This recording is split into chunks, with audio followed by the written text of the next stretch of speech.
Buenos días, bienvenido, doctor Alfaro, al foro de perspectiva de los modelos climáticos globales, escenarios e indicadores en América Latina y el Caribe. Muy agradecida de parte del Centro de Investigaciones de Gestión Integral de Riesgos de haber aceptado nuestra invitación a participar en este foro. Esperamos que siga con nosotros en un futuro y que nuestra exposición y este foro sirva para las comunidades de América Latina y del Caribe.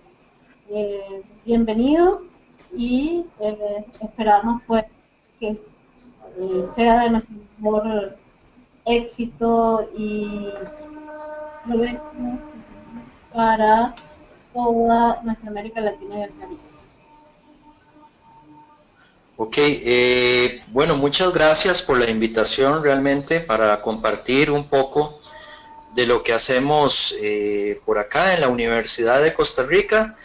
Mi nombre es Eric Alfaro, soy investigador del Centro de Investigaciones Geofísicas y docente de la Escuela de Física. Además, también estoy asociado al Centro de Investigación en Ciencias del Mar y Limnología de la Universidad de Costa Rica. Acepté con gusto esta invitación para presentarles un poco de lo que hemos venido haciendo estos últimos años en materia de escenarios climáticos. Tal vez nada más aclarar a los participantes que yo no soy la persona que se dice en el chat. La información en el chat está errónea. Entonces, para que sepan que yo no soy Guillermo Amenta. Entonces, ustedes me dicen cuándo puedo proceder ya a cerrar la cámara y comenzar con el seminario. Sí, por favor, doctor Alfaro, inicie y muchas gracias de nuevo de parte del Centro de Investigaciones de Gestión Integral de Riesgo. Ok, cerramos la cámara entonces.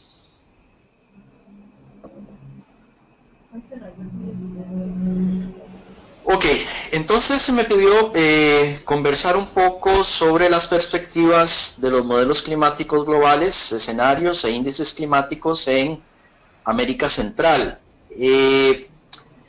Para comenzar, esta presentación es en conjunto con el doctor Hugo Hidalgo de la Universidad de Costa Rica también. Él es coautor y autor principal de la mayoría de los trabajos que les voy a presentar.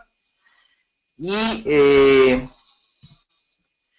para empezar, tal vez comentarles cuál es el principal forzante del clima en la región de América Central. El principal forzante del clima de la región en América Central es esta región que pueden ver aquí, que es la alta subtropical del Atlántico Norte, debido a que en su lado más ecuatorial de esta región se encuentran los vientos alisios asociados al anticiclón subtropical del Atlántico Norte, la cual es una región de altas presiones. Estos vientos alisios en su lado ecuatorial interactúan con el istmo de América Central durante todo el año, principalmente con una topografía muy compleja que se encuentra a través del istmo, que lo cruza desde la parte norte hasta la parte sur, o sea, la parte noroeste hasta la parte sureste, encontrándose cumbres de más de 2.000 y algunas veces más de 4.000 metros. Esto provoca que el clima en la vertiente del Caribe de América Central pues se diferencie del clima de la vertiente del Pacífico de América Central.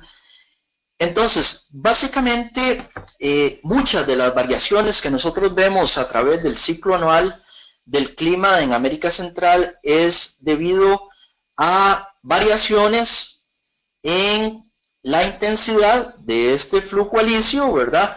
Producto de que este anticiclón en la parte del verano boreal se encuentra en su posición más al norte, y en la parte, en la parte del año del invierno boreal se encuentra en una posición más al sur. Para mostrarles un ejemplo de esto, vamos a ver, cambiar la diapositiva.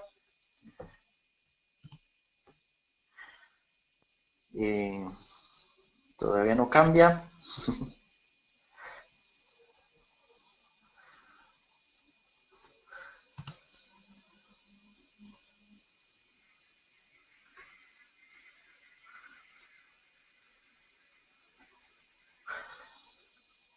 No puedo cambiar la diapositiva. Tal vez si me pueden ayudar. Dale. Doble clic sobre la diapositiva. Clic sobre la diapositiva. Ok, pero tengo activado el... Sí, en la presentación, doctor. ¿Sí? Darle por derecho siguiente diapositiva. En la presentación. Dale escape primero, escape. Ahora Escape, ajá. botón derecho. Ok, ya. Durante el ciclo anual de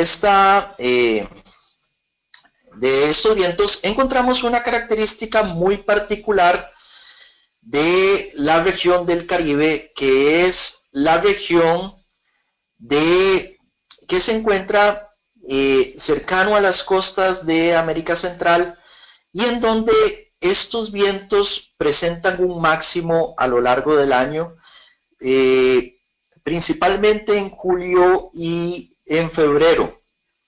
Esta región que nosotros vemos aquí, tal vez voy a escoger otro color, esta región que nosotros vemos ahí es conocida como la corriente en chorro de bajo nivel del Caribe.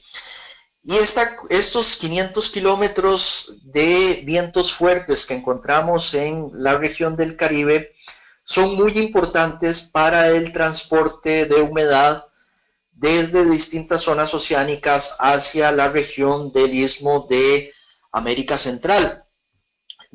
Esto provoca que en ciertas épocas del año tengamos un máximo de precipitación en la vertiente del Caribe y más bien tengamos una sombra de precipitación hacia la vertiente del Pacífico, producto de la interacción de este flujo con el viento alisio y el transporte de humedad y con la topografía, lo cual provoca que tengamos máximos de precipitación en la región del Caribe y más bien un mínimo de precipitación en la parte del Pacífico tropical del Este.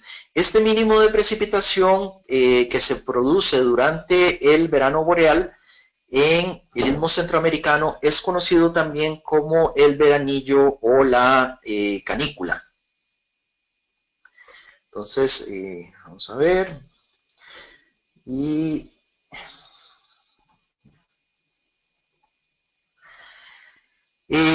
esto es para mostrarles la relación que existe entre el ciclo anual de precipitación dominante en América Central y el ciclo anual del viento sobre América Central. En el panel superior tenemos el ciclo anual o la climatología de una estación localizada en la Universidad de Costa Rica sobre la vertiente del Pacífico en Costa Rica, y ahí mismo tenemos también la magnitud del viento zonal, el cual es el viento paralelo a los paralelos.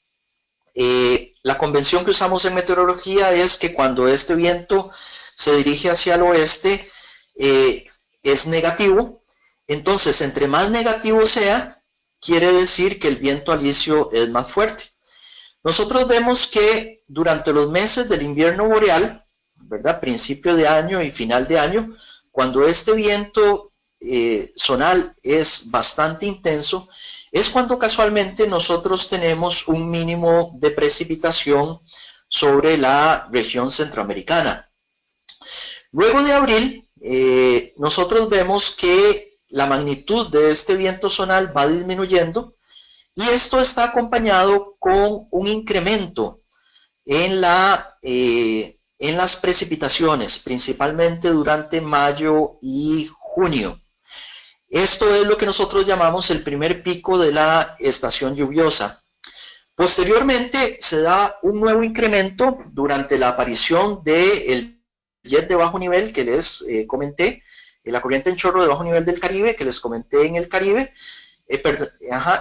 y esto provoca un aumento en la magnitud del viento y esto también provoca una disminución de las precipitaciones. Esto es debido, digamos, a que mucha de esta humedad, como les mostré en la lámina anterior, pues queda de la vertiente del Pacífico y más bien tenemos un efecto FOEN hacia la vertiente del Pacífico, disminuyendo las precipitaciones. Esto no significa que durante julio y parte de agosto las precipitaciones están ausentes, sino que más bien que disminuyen. Luego de esto tenemos en la época del año, durante septiembre-octubre, cuando el viento alisio es más débil a lo largo del año y esto provoca que haya un incremento bastante fuerte de las precipitaciones sobre el istmo de América Central. De hecho, el pico de precipitación durante septiembre-octubre es el mayor pico que encontramos en precipitaciones a lo largo del ciclo anual. Luego del veranillo, que es la disminución de las precipitaciones durante el mes de julio y parte de agosto. Posteriormente, durante noviembre y diciembre, nuevamente el viento alisio empieza a aumentar y esto provoca entonces que las precipitaciones nuevamente disminuyan sobre el istmo de América Central. Okay.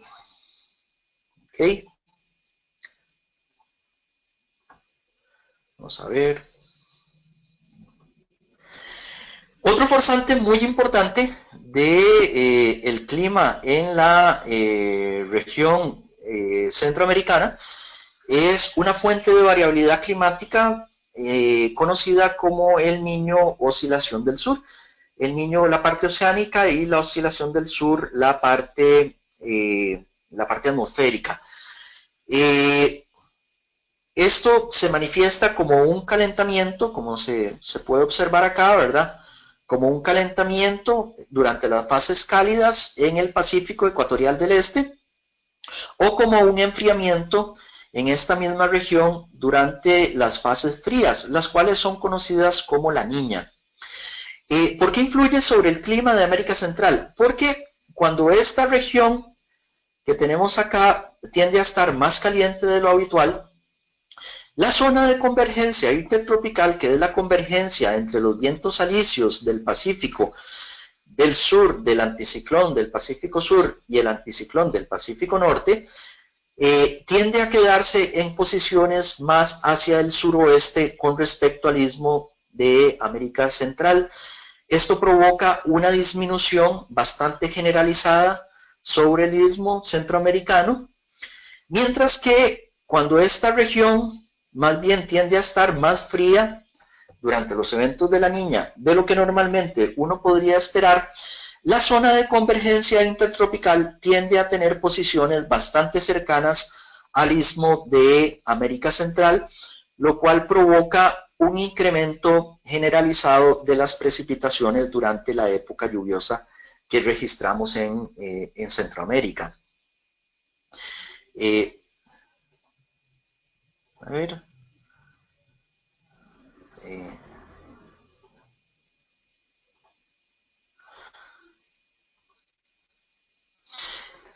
Vamos a borrar.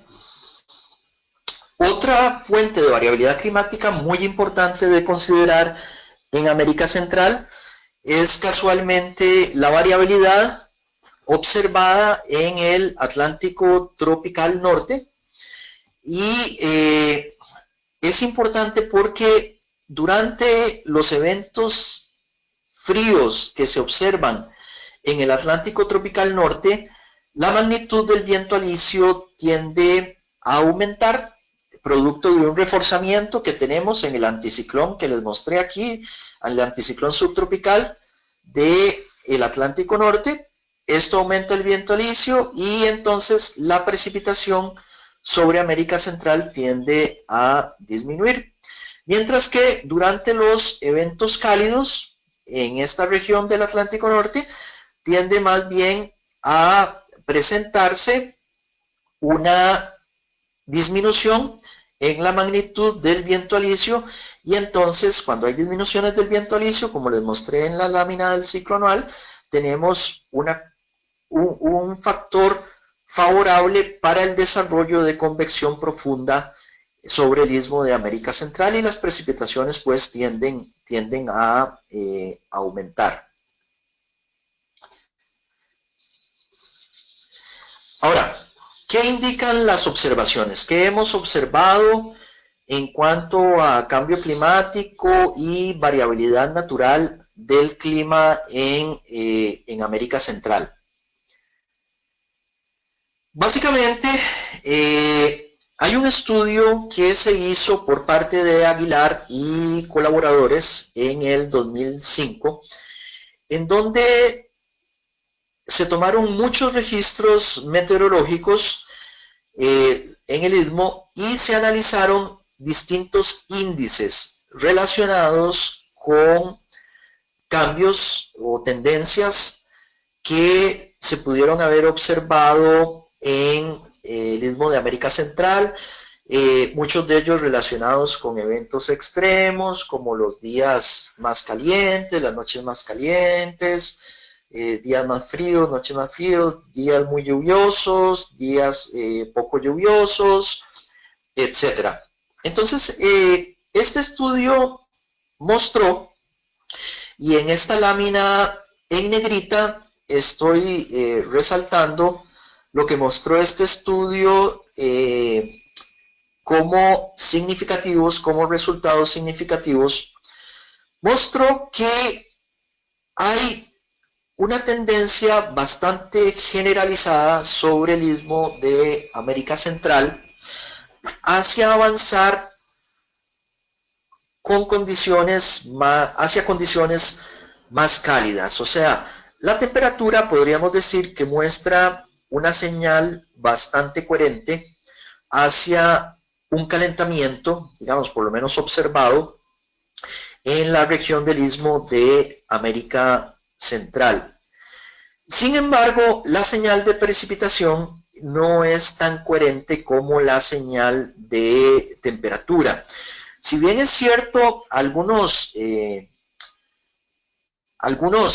índices mostraron algunas tendencias positivas, principalmente relacionadas con eventos extremos, fue muy difícil de establecer una señal, primero, coherente espacialmente a lo largo del istmo, y segundo, se observó que muchos de los cambios registrados estaban determinados por la topografía local, lo cual hacía difícil llegar a conclusiones tales como de que la precipitación pues estaba aumentando o estaba disminuyendo en el istmo de América Central.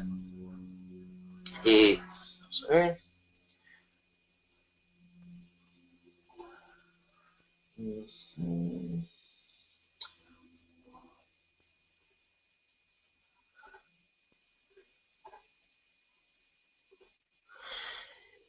Este es para mostrarles uno de los resultados que ellos obtuvieron. Ellos dividieron, hicieron promedios de los índices que estudiaron sobre toda la región, que es la línea con cruces.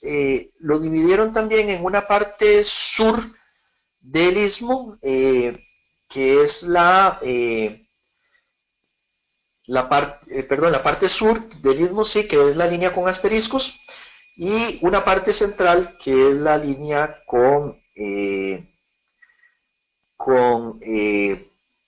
digamos, la cruz de San Andrés, o sea, el signo de multiplicación. Esto es importante porque primero se notó que la señal de calentamiento de eventos extremos, por ejemplo, asociados a el percentil 90 de los eventos más cálidos en cuanto a la temperatura, pues muestra una tendencia hacia el calentamiento sobre el istmo de América Central, principalmente después de la década de los 80, esto es importante tal vez de resaltar, y si bien es cierto, la señal no era tan fuerte en cuanto a la precipitación, pues se lograba esbozar también, principalmente después de los años 80, una tendencia ligeramente positiva hacia, principalmente en los eventos más fuertes de precipitación. Esto es importante porque a pesar de que tal vez no se encontraron tendencias marcadas en cuanto a la cantidad de precipitación anual que se estaba registrando sobre el istmo de América Central, sí se encontraba, por ejemplo, que tal vez cierta evidencia de que posiblemente los eventos extremos pudieran estar aumentando en los últimos años, ya que uno de los aspectos importantes del cambio climático no es solo detectar si hay cambios en cuánto llueve, sino que además es importante pues de detectar si hay cambios en cómo llueve, ¿verdad? Y entonces esto nos daba cierta luz sobre cómo podrían presentarse estos cambios. Estos son los cambios en la escorrentía y que hicimos en un estudio en el 2013 con Hugo Hidalgo y Beatriz Quesada y Jorge Amador, el grupo del Centro de Investigaciones Geofísicas. Traigo esto a colación porque el hecho de que nosotros tengamos una tendencia marcada en la temperatura, no tanto en la precipitación, pues va a repercutir en varias cosas que les voy a comentar a lo largo de la charla, como es en los cambios de escorrentía. O sea, esta tendencia en los caudales que pudimos, o en la escorrentía que pudimos detectar en Tegucigalpa durante esos años, estaba muy ligada principalmente a los cambios que se observaban muy marcados en cuanto a la temperatura, posiblemente por un aumento muy marcado en la evapotranspiración potencial. De cierta manera esto también se esbozaba en los cambios que se podían observar en la estación o en la región de San José. Y algo también que les quiero mencionar acá es que no todo es tendencia, sino que también a través de estos estudios hemos detectado que hay una señal multidecadal bastante fuerte en las series de tiempo que hemos analizado, principalmente por la influencia que les comenté del clima, que sobre el clima de la región tiene la variabilidad en el Atlántico tropical, la cual tiene una energía de variabilidad bastante considerable en la banda de la región multidecadal. O sea, esto quiere decir de que hay varias décadas en donde las anomalías tienden a persistir positivas en la región de la temperatura superficial del mar del Atlántico tropical, y en otras tiende a persistir, digamos, el signo opuesto que uno podría esperar en las anomalías de la temperatura superficial en el Atlántico tropical. Y esta señal de alguna manera repercute y es una señal de variabilidad natural que encontramos en las series analizadas sobre el istmo centroamericano.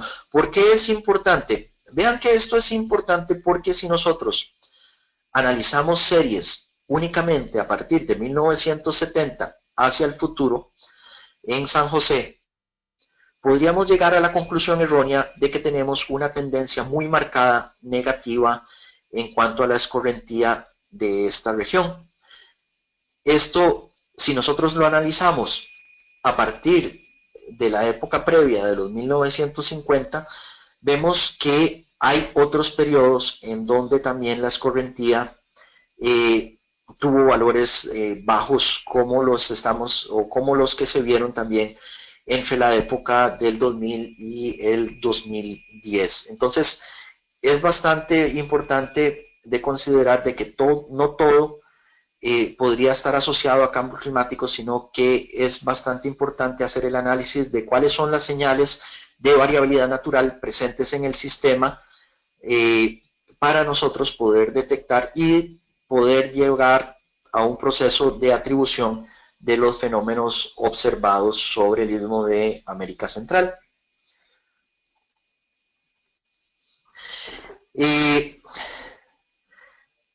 Estos gráficos que les muestro aquí fue de un paper reciente, salió este año en el 2017 en Climatic Change, es un número especial sobre cambio climático que se hizo en América Central. Básicamente lo que hicimos fue producir una rejilla de precipitación y temperatura de 5 kilómetros por 5 kilómetros en el istmo de América Central para observar posibles tendencias que pudieran estarse presentando entre 1970 y 1999. Escogimos este periodo porque es un periodo que luego actualmente estamos usando en otros estudios como el periodo base de comparación. Y los resultados que obtuvimos con el campo de la precipitación fueron bastante coherentes, o sea, observamos que no hay una señal fuerte de tendencias de precipitación sobre América Central, o sea, tal vez en la región del Caribe, la región acá del Caribe de Costa Rica, pues tal vez presenta una tendencia positiva.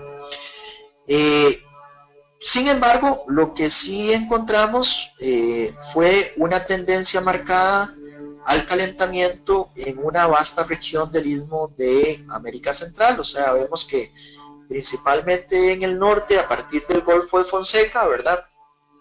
Hay una región de calentamiento bastante marcada, lo mismo en la parte, digamos, centro-norte de Nicaragua hasta la parte, digamos, centro-sur de Costa Rica también, y nos llamó la atención de que detectamos algunas regiones que presentaban cierto enfriamiento en América Central. Esto provoca que cuando analizamos distintos índices asociados a sequías como el índice de Palmer, haya, digamos, bastantes regiones que presentan tendencias negativas, o sea, entre más negativo sea este índice, quiere decir que las condiciones son más secas, ¿verdad? Entonces presentaban condiciones tendientes a la sequedad en América Central, y esto está reflejado principalmente por las tendencias marcadas que hemos observado en cuanto a la temperatura. Cambios fuertes en la temperatura, a pesar de que no hayan cambios fuertes en la precipitación, pues llevan hacia condiciones, si se quiere, de tipo más áridas en la región del istmo centroamericano. Vamos a ver.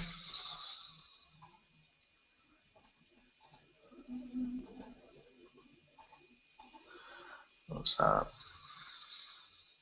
borrar todo esto.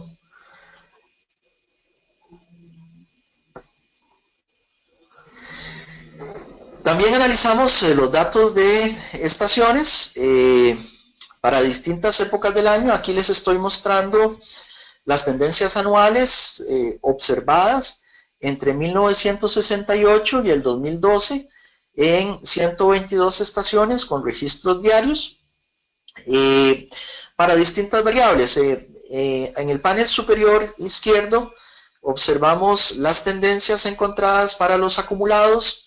En el superior derecho, las tendencias observadas para los días con precipitación, días con lluvia. En el panel inferior izquierdo son los eventos que catalogamos como extremos húmedos, aquellos eventos en donde la precipitación excedía el percentil 80 de la distribución.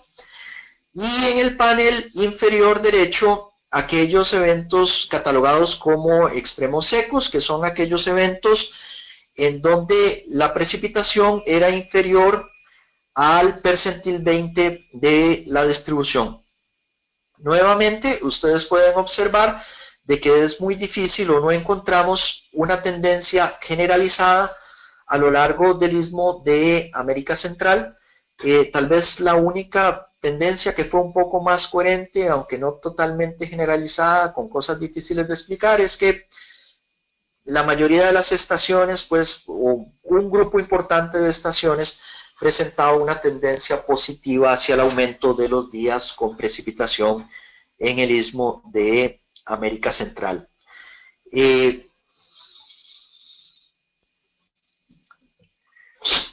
Esto es para reforzar lo que yo les comentaba sobre la variabilidad natural presente en el sistema. Esta es una nota de prensa, de divulgación que hicimos para un reportaje el año pasado en el semanario Universidad de Costa Rica, en donde analizamos los últimos años de la precipitación acumulada en la estación de Liberia. Aquí están las coordenadas de la estación. Esto está localizado en la vertiente pacífica en la parte norte de Costa Rica. Si bien es cierto, durante el año 2015 tuvimos un fenómeno del Niño bastante fuerte y que provocó, que es la línea púrpura en el panel de la izquierda que les estoy mostrando, provocó que los acumulados de la precipitación, principalmente en la vertiente del Pacífico de América Central, fueran muy bajos. Ustedes pueden observar que en realidad lo que hizo este evento del Niño del 2015 fue resaltar o exacerbar las condiciones de sequedad que veníamos sufriendo por varios años en el istmo, en la vertiente pacífica de América Central. O sea, el año 2015 venía precedido por el 2013, el 2012 y el 2014, ¿verdad? Cerrando con condiciones de déficit con respecto al promedio observado en esta estación. Esto quiere decir de que hay una señal de variabilidad climática presente más fuerte, ¿okay?, que la señal interanual asociada al evento del Niño. Uno de estos factores, como les comenté, es estudiar en conjunto no solo la variabilidad interanual presente en el Niño, sino también la variabilidad, si se quiere, de tipo decadal presente en el Atlántico tropical. En el panel de la derecha encontramos para esta misma estación el índice normalizado de precipitación para una escala temporal en el eje Y de hasta 36 meses. Y ustedes pueden ver que hay eventos húmedos, que son los eventos verde-azules, ¿verdad?, precedidos también de eventos secos, que son los eventos naranja rojizos, ¿verdad? Y con esto lo que les quiero reforzar es el tipo de variabilidad que nosotros tenemos. O sea, si ustedes observan, tenemos eventos secos precedidos aproximadamente por una década por otro evento seco muy fuerte, lo mismo con los eventos húmedos, y de hecho hacia el final del panel se observa el evento seco marcado que les he venido reseñando de estos últimos años, aunque ya este año parece que más bien vamos a cerrar con un importante acumulado de precipitación en la vertiente del Pacífico de América Central. Pero vean que en realidad este tipo de variabilidad natural es por mucho más importante que la observada relacionada con el cambio climático en el istmo centroamericano. Vean que si nosotros tuviéramos una marcada tendencia dominada por la señal de cambio climático, nosotros podríamos decir que al principio en el panel, estoy hablando en el panel de la derecha, al principio teníamos condiciones muy azules, ¿verdad? Y poco a poco tendríamos que ir avanzando hacia condiciones muy rojas, me refiero a conforme avanzamos en el tiempo hacia nuestros días, y eso no se observa en las series de tiempo de América Central. O sea, se observa una dominancia en cuanto a la precipitación primordialmente de las señales o de las fuentes de variabilidad natural que nosotros ya conocemos, que están relacionados con el clima de América Central. Ahora, ¿qué tan buenos son los modelos en cuanto a las proyecciones? Ese es un trabajo, ¿verdad?, que hemos venido haciendo también con Hugo Hidalgo. Inicialmente lo hicimos con el CIMEP3, actualmente lo estamos haciendo con el CIMEP5, o sea que son la familia de modelos que usó el último informe del IPCC. Y aquí es importante resaltar de que cuando nosotros hacemos este tipo de análisis sobre el clima de América Central, necesariamente las salidas de estos modelos de circulación general tienen que pasar para la producción de escenarios por un proceso que llamamos nosotros de ajuste de escala, ¿ok? Este ajuste de escala o reducción de escala, ¿verdad?, es conocido como downscaling en inglés, y existen varias formas de hacerlo. Se puede hacer con técnicas estadísticas y se puede hacer también con modelos regionales de una escala más pequeña. De hecho, el año pasado, hacia el final del año, tuvimos el taller sobre el experimento Cordex en la región nuestra. Participaron investigadores de todo Mesoamérica, incluidos varios de Venezuela. Y ¿por qué es importante hacer este proceso de reducción de escala? Porque vean que la resolución espacial de estos modelos de circulación general, estos modelos globales de circulación general, es muy gruesa. Prácticamente un solo punto de la rejilla de estos modelos cubriría Centroamérica de lado a lado. Entonces, en realidad lo que nosotros tenemos que hacer de la salida de estos modelos de circulación general es tomar las señales de gran escala que nosotros sabemos que pueden forzar el clima sobre América Central y reducirla, ya sea por una técnica estadística o una técnica dinámica, hacia una escala menor para poder llevar estos escenarios hacia posibles impactos locales. Luego de este proceso de reducción a escala, estos resultados ya pueden ser acoplados con otro tipo de modelos, como en el caso que les voy a mostrar, en el caso de modelos hidrológicos como el modelo BIC, que es el que hemos venido usando en el Centro de Investigaciones Geofísicas. Ahora, lo primero que nosotros debemos hacer, este fue un estudio que hicimos en el 2015, lo primero que tenemos que hacer es ver si los modelos de circulación general reproducen las características importantes del clima que nosotros conocemos en la región centroamericana. Me explico.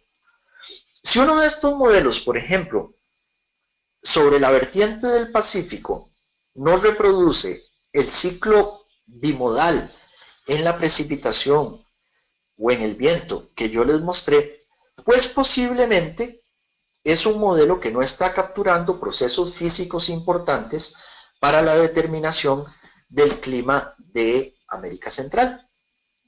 Entonces, no necesariamente nosotros usamos los modelos de circulación general porque los resultados están disponibles, sino que primero seleccionamos aquellos que mejor reproduzcan las características como el veranillo, la corriente en chorro de bajo nivel del Caribe, ¿verdad? Si esto está presente, quiere decir que este modelo promete para resolver características en una menor escala esenciales para la física del sistema climático en la región centroamericana. Entonces, definimos un índice de destreza o un skill score, ¿verdad? Que básicamente tiene tres partes. Los RMO es la correlación de Pearson espacial entre los patrones observados y los modelados. Luego de esto hay un segundo término, ¿verdad? En donde se toma en cuenta las desviaciones estándar modeladas y las observadas. Y posteriormente también hay otro término, ¿verdad? Que es el promedio espacial modelado y observado. Aquí usamos la técnica, adaptamos la técnica a la región en este paper, propuesta por Pierce y colaboradores en un trabajo que realizó en el 2009. ¿Qué queríamos ver en un principio que reprodujeran estos modelos?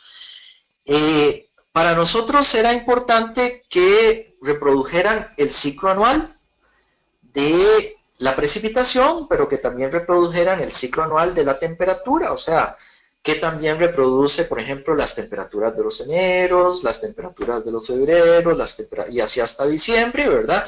O las precipitaciones de julio, las precipitaciones de agosto, etcétera, etcétera.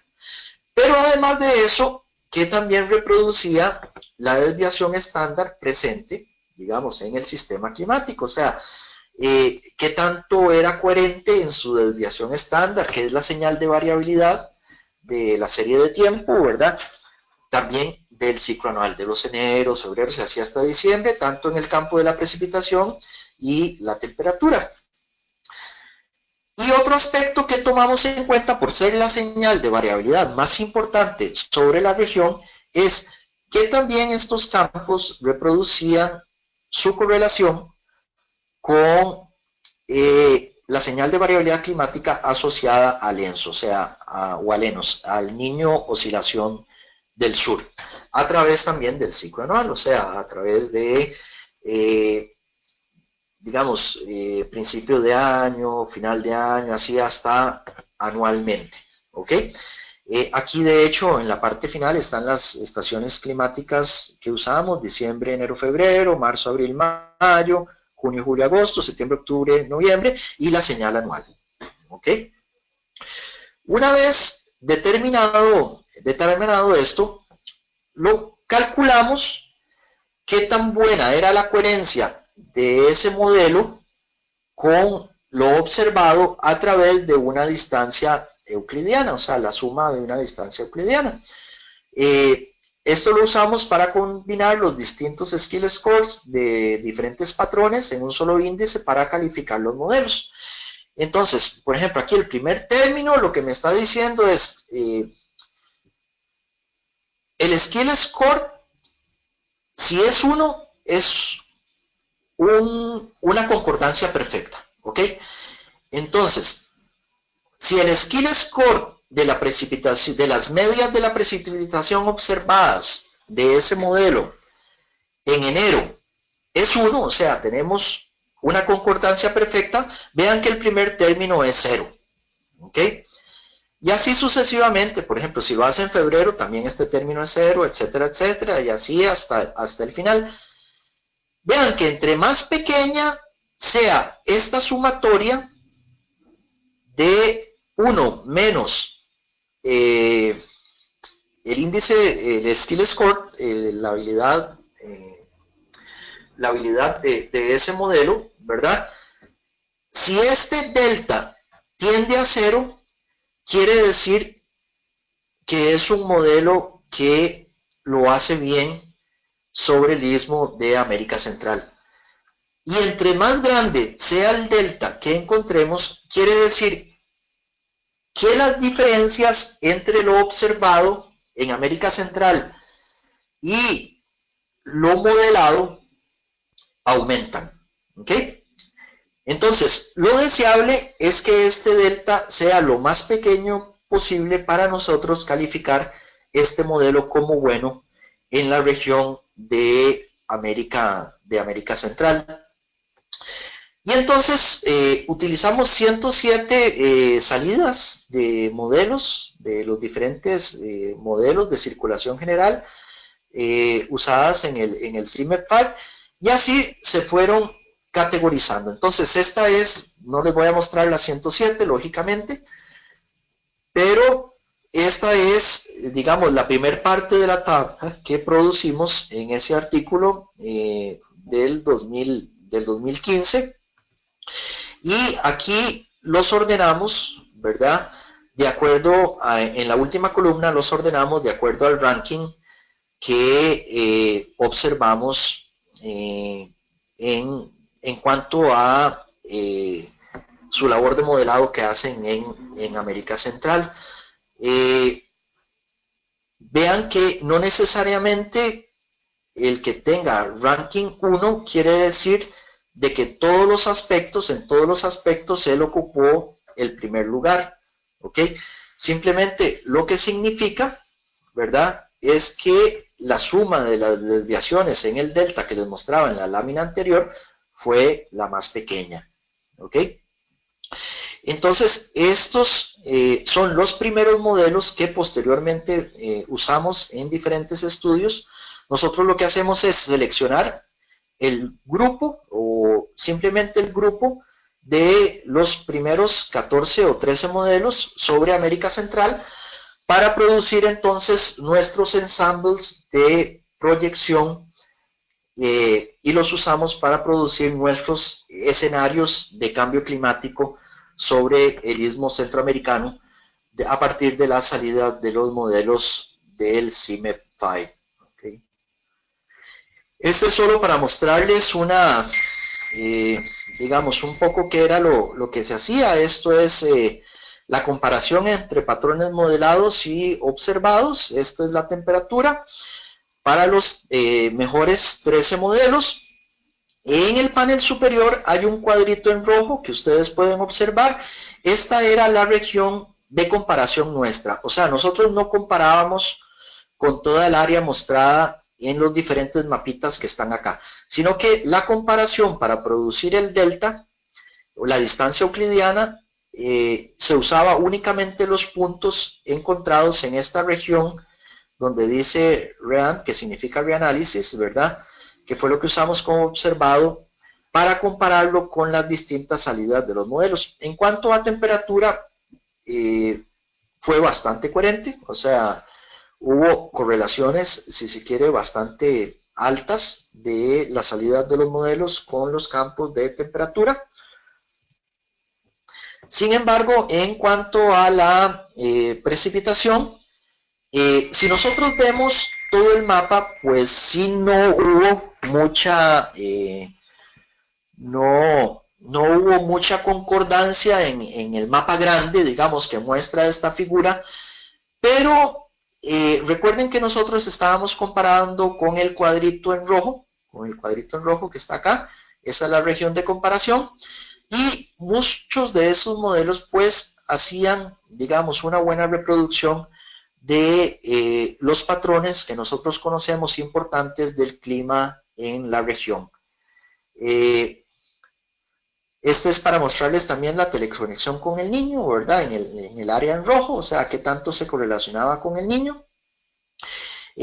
Nuevamente, o sea, si nosotros vemos, hay modelos que en el mapa grande divergen mucho, pero en el área nuestra, que era el área de interés, que es el Istmo Centroamericano, pues muchos de estos primeros 13 modelos hacían una buena reproducción de las teleconexiones que nosotros conocemos con el campo de, sí, el campo de precipitación y su teleconexión con el Niño. Esta es otro aspecto, para mostrarles otro aspecto que les habíamos mencionado anteriormente, que es la corriente de bajo nivel del Caribe, o sea, que también reproducen los modelos la magnitud del viento en la región central de la corriente en chorro, o la corriente, sí, en chorro de bajo nivel del Caribe, ¿verdad? Entonces esto es para mostrarles que, pues sí, de alguna manera ellos tenían el máximo bien colocado de viento zonal en julio, ¿verdad? Que es el máximo más importante que presenta a lo largo del ciclo anual esta corriente, ¿verdad? Entonces esto es, son algunas de las cosas que analizamos. Tal vez algunos aspectos importantes para discusión es que los modelos climáticos globales que se usan para hacer estas estimaciones futuras presentan deficiencias importantes en reproducir procesos climáticos en la región de América Central. Esto porque tienen una escala muy gruesa, es muy grande. Ahora, especialmente desafiante es el modelaje de los patrones observados de lluvia, debido, entre otras cosas, a que, como su nombre lo indica, el Istmo Centroamericano es una franja muy delgada de tierra que dificulta su resolución en modelos globales. Importante considerar también que para tratar de solventar este problema, que también ocurre en muchos otros lugares del mundo, la comunidad científica ha generado técnicas para usar la información gruesa de estos modelos climáticos globales por medio de un modelo regional de más alta resolución o por métodos estadísticos, ¿verdad? Es lo que yo les mencionaba, el downscaling, para obtener una caracterización de alta resolución del clima regional, un proceso conocido como cambio o ajuste de escala. También que aunque estos modelos han progresado mucho a través del tiempo, aún queda la interrogante acerca de la dificultad original de los modelos globales de reproducir procesos climáticos macros en nuestra región, lo cual no puede ser obviado por medio del cambio de escala. En otras palabras, si el modelo global no produce buenos resultados al reproducir las principales características del clima regional, no debe esperarse que el método de cambio de escala, o sea, el modelo regional o el método estadístico, ¿verdad?, vaya a poder arreglar estos errores. El proceso de ajuste de escala es fundamental cuando se desea analizar los impactos climáticos a escala local. Pero aún existe valor en una estimación a mediano plazo, menos de 5 años, ¿verdad?, de los posibles cambios, menos de 50 años de los posibles cambios futuros en la región, aunque los modelos no sean perfectos. Es posible que al escoger los modelos de ellos, de acuerdo con algún criterio objetivo, se puedan obtener resultados que puedan aportar una impresión o escenario acerca de la dirección o el posible orden de magnitud del cambio. Sí, solo si la dispersión entre los modelos es baja, ¿verdad? Entonces, por eso hay que escogerlos primero. Esta información en conjunto con una actitud transparente con respecto a la incertidumbre que conlleva su uso puede ser discutida con los tomadores de decisión para guiar políticas a mediano plazo. Estas decisiones, sin embargo, pueden ser implementadas dentro de un marco de manejo adaptativo en el que cada cierto tiempo se revisan los planes e incluso las proyecciones para considerar no solo la convergencia o no de los planes en la realidad, sino también para considerar nuevos conocimientos y técnicas que vayan apareciendo en el futuro, con acciones dirigidas a la adaptación a la variabilidad climática mencionadas anteriormente. Una parte considerable del problema de mejorar la resiliencia al embate de factores climáticos ha sido abordado en una primera fase del planteamiento.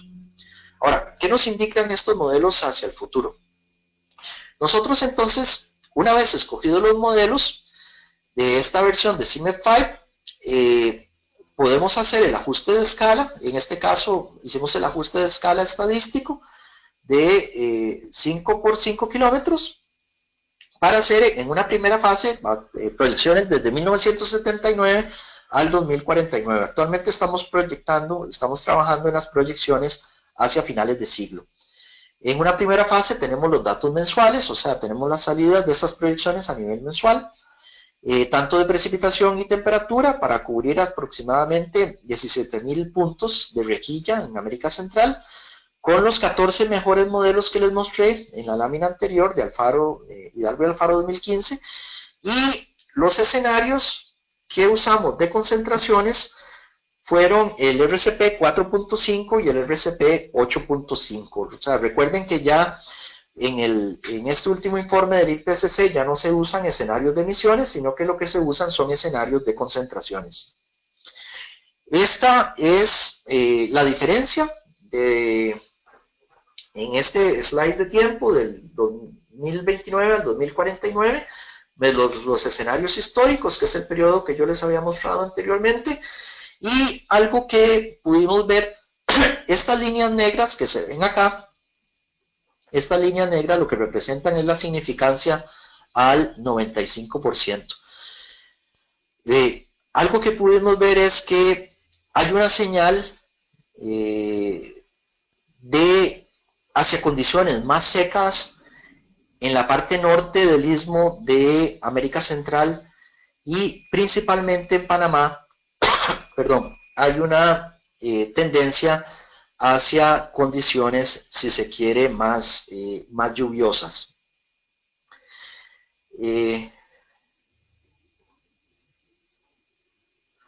A ver.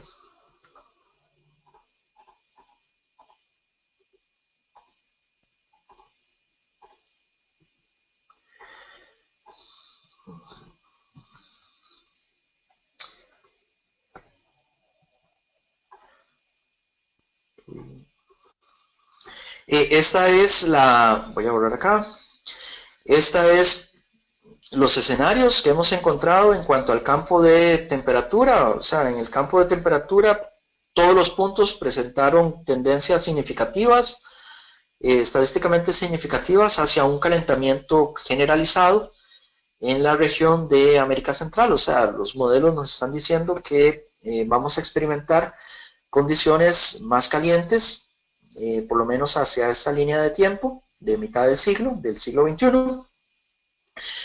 Y esta es una combinación, o sea, la evolución anual del índice de aridez para ciertos puntos. Aquí les estoy mostrando Tegucigalpa.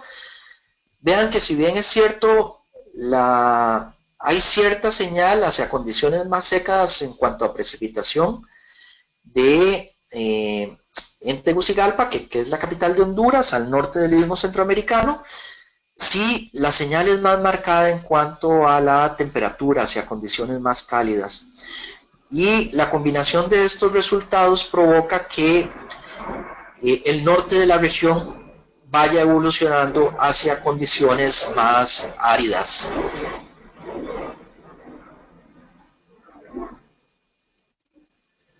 Este es Panamá, que es al sur de la región. También tenemos una condición bastante marcada. La condición en precipitación prácticamente es levemente hacia una tendencia positiva, no muy marcada, prácticamente inexistente, pero esto provoca, ¿verdad?, que sí se dé entonces un incremento también en el índice de aridez. Cuando digo un incremento, quiero decir más bien un incremento de condiciones áridas en Panamá, en Ciudad de Panamá.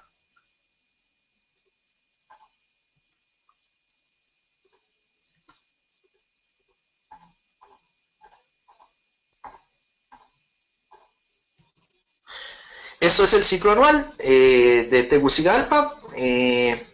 Arriba tenemos en la izquierda precipitación y a la derecha temperatura. La línea azul es la línea base con el cual estamos haciendo la comparación, y los gráficos de cajas son los ciclos anuales de los 14 modelos que les había mencionado. Vean que es muy marcado, digamos, la señal clara que se ve es condiciones mucho más cálidas en cuanto a la temperatura a lo largo de todo el ciclo anual, lo cual repercute, ¿verdad?, en el panel inferior derecho, hacia condiciones más de aridez más marcadas. Esto es Panamá, sucede lo mismo, precipitación no hay una tendencia clara, sí en cuanto a la temperatura, lo cual provoca que aumenten las condiciones de aridez hacia mitad del siglo XXI. Entonces, para discusión, o sea, cambios significativos en la hidroclimatología de América Central son esperados en los próximos 50 años. Básicamente, condiciones más secas en el norte y más húmedas en el sur estén posiblemente relacionadas con los cambios hacia posiciones más hacia el sur de la zona de convergencia intertropical en el futuro, de acuerdo con otros estudios, entre ellos uno que habíamos hecho en el 2013, y los cambios de escala dinámicos podrían ayudar a producir evaluaciones de cómo cambiaría la costa Caribe.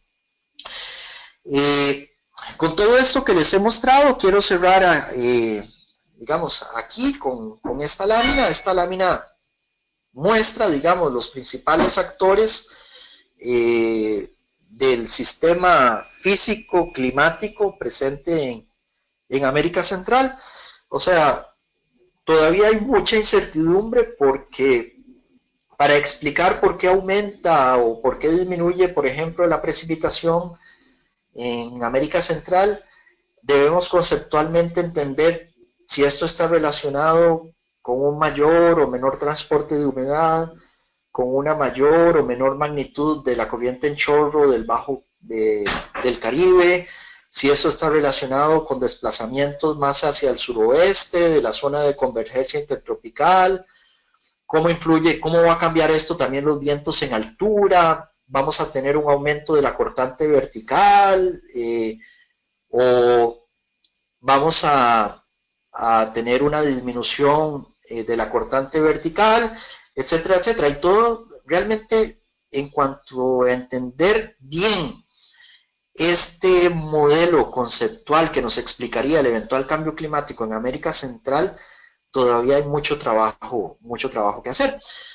Ya para cerrar y pasar a las preguntas que me dice María Isabel en el chat, simplemente agradecer a los proyectos que a través de todo este periodo le han dado apoyo en la Universidad de Costa Rica a estas investigaciones, agradecer también a los servicios meteorológicos e hidrológicos de América Central por los datos suministrados. Si ellos no nos dan los datos no podemos hacer nada, entonces agradecerles grandemente por la facilitación de esta información y lógicamente a los asistentes, especialmente a Paula Pérez, ¿verdad?, por la ayuda en el procesamiento de la información y la elaboración de las figuras.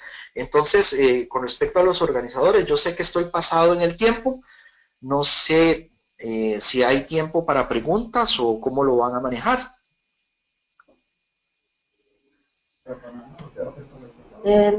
Muchísimas gracias, Eric. Sí, efectivamente vamos a abrir 10 minutos de preguntas, si no están muy cansados para contestarlas. No, para nada, yo pienso más bien que los que deben estar cansados de oírme son ustedes, porque me pasé mucho en el tiempo. Fue un placer realmente escuchar tu presentación. Vamos a esperar unos 5 minutos a ver si alguien quiere hacer alguna pregunta.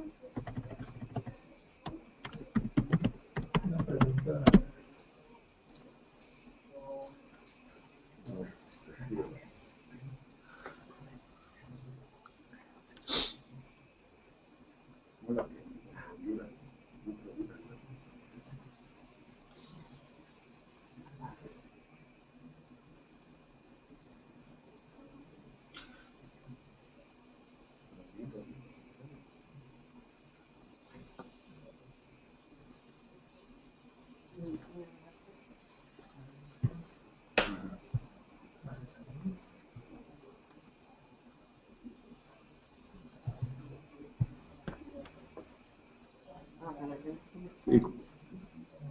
Para todos los asistentes, el que quiera realizar una pregunta la puede realizar a través de la pestaña de preguntas. Yo les voy a enviar a todos por este medio. para que realicen sus preguntas.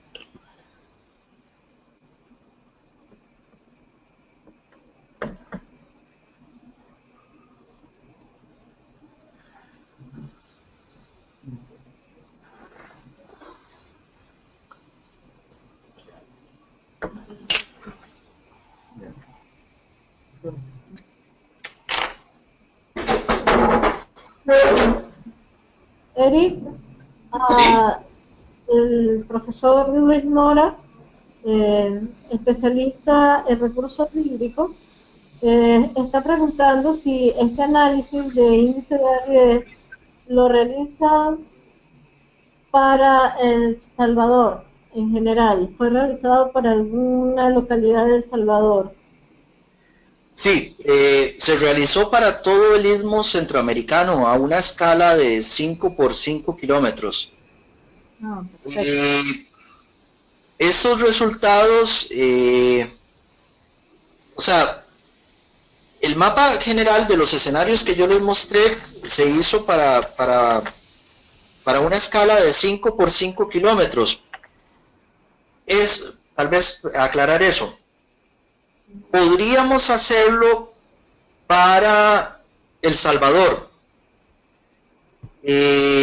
O sea, es posible hacerlo, pero no lo hemos hecho directamente, digamos. O sea, tenemos el potencial de hacerlo y lo vamos a hacer. De hecho, estamos colaborando con el ICAP en América Central.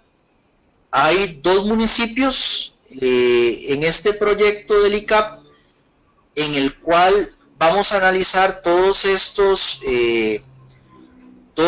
índices que les mostré a nivel municipal. Es un proyecto de, si mal no recuerdo el título, se llama algo así como blindaje climático, y se van a producir escenarios de 5 por 5 kilómetros, incluido el índice de aridez, para 2 municipios en El Salvador. Entonces, sí tenemos potencial para hacerlo en toda la región centroamericana. Sin embargo, preliminarmente hemos seleccionado algunas localidades como les voy a mostrar. Bueno, aparte de Panamá y Tegucigalpa, habíamos escogido también Liberia, que es en el Pacífico Norte de Costa Rica, pero sí, perfectamente lo podríamos hacer en El Salvador, pero en realidad todavía no hemos procesado los resultados.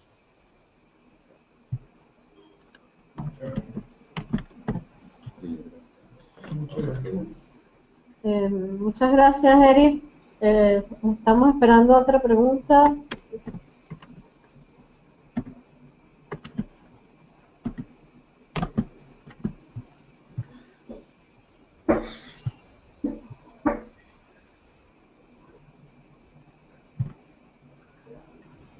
Eric, por favor, te agradecería que activaras la cámara para despedirnos.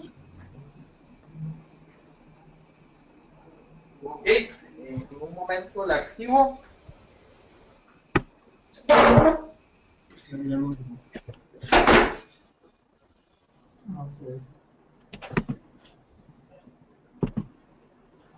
Ya. Listo. Ajá. Bueno, desde el Centro de Gestión el Centro de Investigación de Gestión de Riesgos, doctor Alfaro, estamos supremamente agradecidos por su presentación. Igual usted piensa que si los servicios meteorológicos nacionales no aportan la información, pues nosotros como investigadores no podríamos hacer nuestros proyectos. Compartimos muy agradecida y espero verlos muy pronto. Sí. No, agradecido con ustedes por la invitación, por darme el espacio, por permitirme extenderme lo que me extendí. simplemente es algo, digamos, que quería compartir de lo que hemos venido realizando en la Universidad de Costa Rica. ¿Qué divulgación van a tener ustedes de la presentación que yo les había enviado o de esta presentación que ha quedado grabada? Pero ustedes tienen mi contacto. Me parece que tal vez si hay más dudas, no ahora, pero tal vez en un futuro, con muchísimo gusto. Si alguien en la audiencia desea realizar a futuro alguna consulta, pues con mucho gusto estaría en la mejor disposición de evacuarla, pues si no es posible, ¿verdad? Espero que sí. Bueno, es nuestra hora de almuerzo. Espero que para ustedes, creo que es una hora antes. Buen provecho. Todavía estamos a una hora de almorzar. Y bueno, un abrazo y felicitaciones por este trabajo tan extenso que han realizado sobre América Central y el Caribe. Muy agradecida de nuevo. Con mucho gusto, hasta luego. Hasta luego.